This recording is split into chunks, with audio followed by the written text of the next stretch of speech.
शिवसेना सांसद संजय राउत की फिर बढ़ी मुश्किलें। संजय राउत के घर पहुंची ईडी की छापेमारी जारी और राउत से ईडी कर रही है पूछताछ।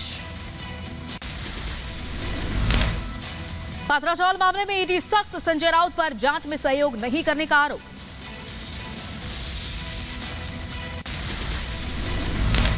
पूछताछ के लिए ईडी दफ्तर बुलाने पर नहीं पहुंचे थे संजय राउत। ईडी ने संजय राउत को 2 बार भेजे थे समन। संजय राउत के घर ईडी की तलाशी जारी। संजय राउत अपने घर पर ही है मौजूद। शिवसेना सांसद संजय राउत के घर ईडी की छापेमारी सुबह 7 बजे से ही जारी है। ईडी के 12 अफसर इस वक्त उनके घर पर मौजूद हैं।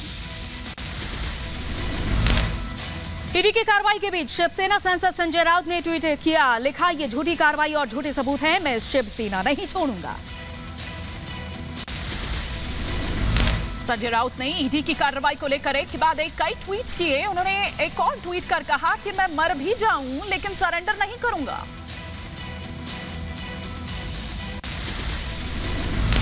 संजय राउत के एक और ठिकाने पर ईडी का छापा। मुंबई के दादर में राउत के फ्लैट पर पहुंची ईडी की टीम।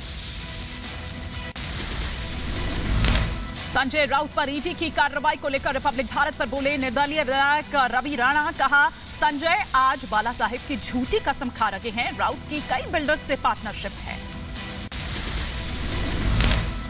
संजय राउत के घर पर ईडी की छापेमारी को लेकर किरीट सोमैया ने किया ट्वीट, कहा हिसाब तो देना होगा, 1200 करोड़ का पत्राचाल घोटाला है। संजय राउत के घर पहुंचे उनके समर्थक। संजय राउत के समर्थन में की नारेबाजी। बीजेपी नेता राम कदम ने संजय राउत पर साधा निशाना। कहा ईडी की जांच से इतना डर क्यों? अगर कुछ गलत नहीं किया तो डरना क्यों? कर नहीं उसे डर किस बात का?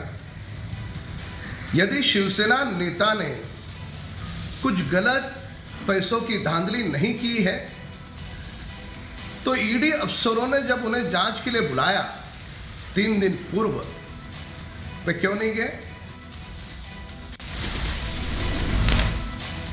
ईडी कार्रवाई पर कांग्रेस प्रवक्ता अतुल का बयान। कहा 70 साल में ऐसा पहली बार हुआ। एजेंसीज विपक्ष की आवाज को दबा रही है। जिस तरह से देश में जांच एजेंसियों का इस्तेमाल राजनीतिक प्रतिद्वंदियों को या विपक्ष के नेताओं को झुकाने के लिए या अपने पक्ष में शामिल करने के लिए किया जा रहा है, मेरे ख्याल से 70 साल में ऐसा कभी नहीं हुआ। संजय राउत पर शिंदे गुट का निशाना। ईडी के एक्शन पर बोले संजय, कहा एक दिन आएगा जब उद्धव ठाकरे संजय राउत को बर्खास्त करेंगे। प्रधानमंत्री मोदी ने आज 91वीं बार मन की बात का किया संबोधन। इस दौरान पीएम ने कहा हम ऐतिहासिक पल के गवाह बनेंगे। शहीद उधम सिंह की शहादत को नमन। पीएम मोदी ने अपने संबोधन में कहा आजादी के 75 साल पूरे हो रहे हैं। अमृत महोत्सव जन आंदोलन बन चुका है। काकोरी स्टेशन का अपना इतिहास है। मन की बात में बोले पीएम मोदी, बच्चों को आजादी के वीरों के बारे में बताएं। तिरंगा हमें देश से जोड़ता है। 2 से 15 अगस्त तक अपनी प्रोफाइल पर तिरंगा लगाएं। पीएम मोदी ने अपने संबोधन में वोकल फॉर लोकल की चर्चा की और इस दौरान उन्होंने कहा कि भारत खिलौने का पावर हाउस बना। विदेशी खिलौनों का आयात 70% घटा। आज जब भारतीय खिलौनों की बात होती है तो हर तरफ वोकल फॉर लोकल की ही गूंज सुनाई दे रही है। आपको ये जानकर भी अच्छा लगेगा कि भारत में अब विदेश से आने वाले खिलौनों की संख्या लगातार कम हो रही है। अयोध्या में मुख्यमंत्री योगी आदित्यनाथ हनुमानगढ़ी पहुंचकर योगी ने की पूजा अर्चना। रामलला के दर्शन भी करेंगे। अयोध्या के बाद चित्रकूट जाएंगे मुख्यमंत्री योगी। बिहार के पटना में बीजेपी संयुक्त मोर्चा राष्ट्रीय कार्यकारिणी की बैठक का आज दूसरा दिन है। आज की बैठक में गृह मंत्री अमित शाह भी मौजूद रहेंगे। पार्थ चटर्जी और अर्पिता मुखर्जी को लाया गया कोलकाता के ईएसआई अस्पताल। थोड़ी ही देर में दोनों का होना है मेडिकल।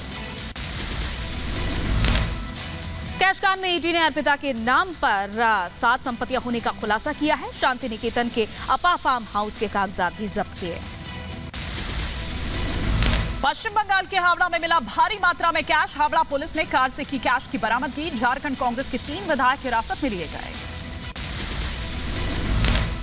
जम्मू कश्मीर के बारामूला में सुरक्षा बलों और आतंकियों में मुठभेड़। सुरक्षा बलों ने एक आतंकी को किया ढेर। बारामूला में मुठभेड़ में मारा गया लश्कर आतंकी इरशाद अहमद भट्ट। मौके से AK-47 मैगजीन और 30 राउंड गोली बरामद। यूपी के हमीरपुर में चंद्रावली नदी से सटे इलाकों को कठिनाइयों का सामना करना पड़ रहा है। नदी पर पुल का निर्माण न होने से लोग नाव सहारे आवाजाही कर रहे हैं। वीडियो सोशल मीडिया पर भी वायरल हो रहा है। ग्रेटर नोएडा प्राधिकरण में शासन के आदेशों की उड़ाई जा रही है धज्जियां। 1 महीने पहले हुए तबादले के बाद भी अथॉरिटी के अधिकारी नहीं हुए रिलीव। 30 जून को किया गया था तबादला। यूपी के बुलंदशहर में पुलिस और इनामी बदमाशों के बीच मुठभेड़ हुई। जवाबी कार्रवाई में बदमाश को गोली लगी। मौके से बाइक, तमंचा और जिंदा कारतूस भी बरामद हुए।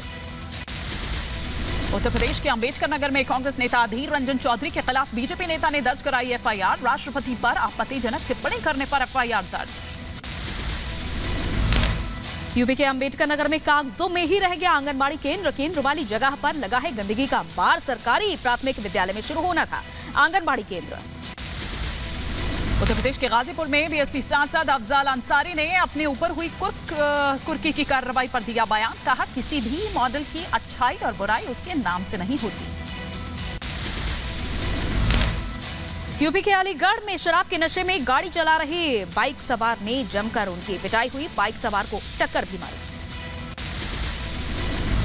उत्तर प्रदेश के हाथरस में मैक्स जीप और स्विफ्ट कार में हुई जोरदार भिड़ंत। जीप सवार शख्स की मौके पर ही मौत।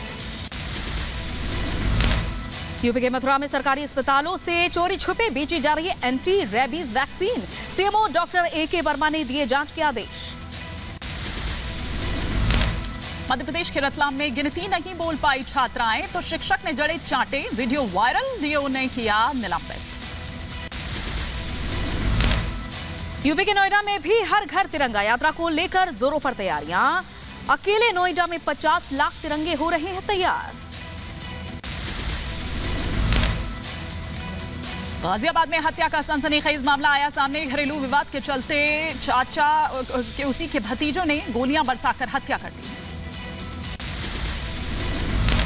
यूपी के आगरा में पुलिस को चेकिंग के दौरान बड़ी सफलता मिली। 6 गांजा तस्करों को पुलिस ने किया गिरफ्तार। मध्य प्रदेश के उज्जैन में पुलिस ने बदमाशों से मुठभेड़ कर व्यापारी को रिहा करवाया। व्यापारी के घर वालों से बदमाश मांग रहे थे फिरौती। यूपी के उन्नाव में किन्नर की हत्या से इलाके में सनसनी का माहौल। लूट के इरादे से हत्या की जताई जा रही है आशंका। बिहार के महोबा में सड़क हादसे में घायल छात्राओं को अंधेरे में किया गया इलाज। मोबाइल टॉर्च की रोशनी में लगाए गए टांके।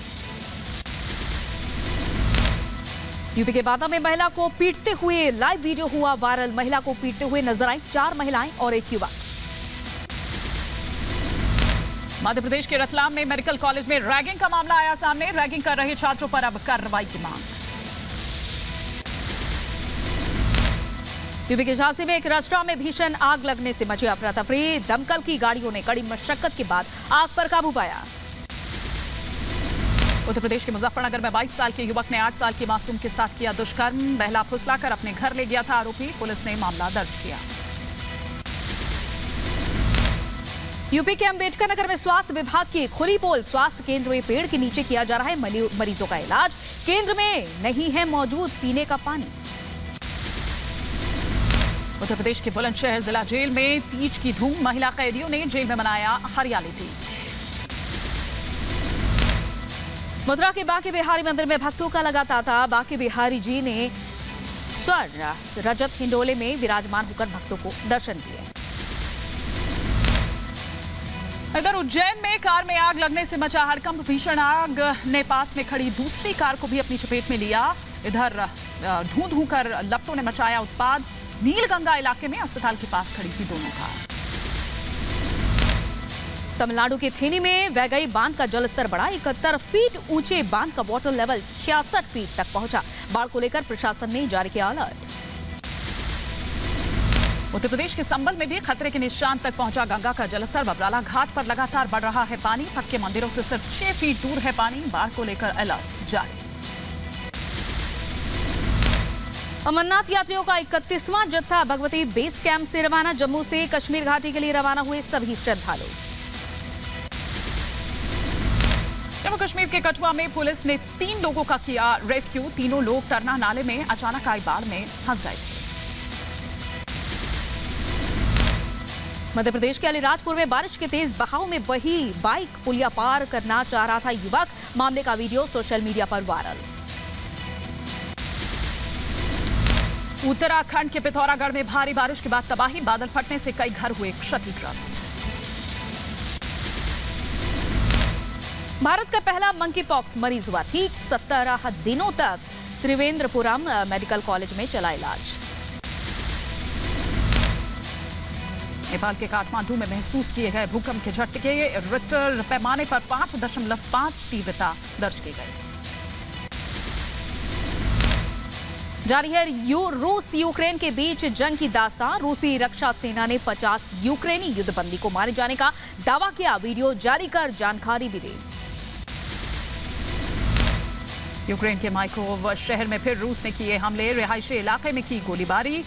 गोलाबारी में एक शख्स की हुई मौत, 6 घायल। रूसी रक्षा मंत्रालय ने कुलीन बटालियन के 140 यूक्रेनी सैनिकों के मारे जाने का भी दावा किया। सैनिक स्टेशन पर एक सैन्य ट्रेन में सवार थे सभी सैनिक। अमेरिकी राज्य केंटकी में मूसलाधार बरसात ने आम जनजीवन किया अस्त व्यस्त। लगातार हो रही बरसात से बाढ़ जैसे हालात, हजारों लोग हुए प्रभावित।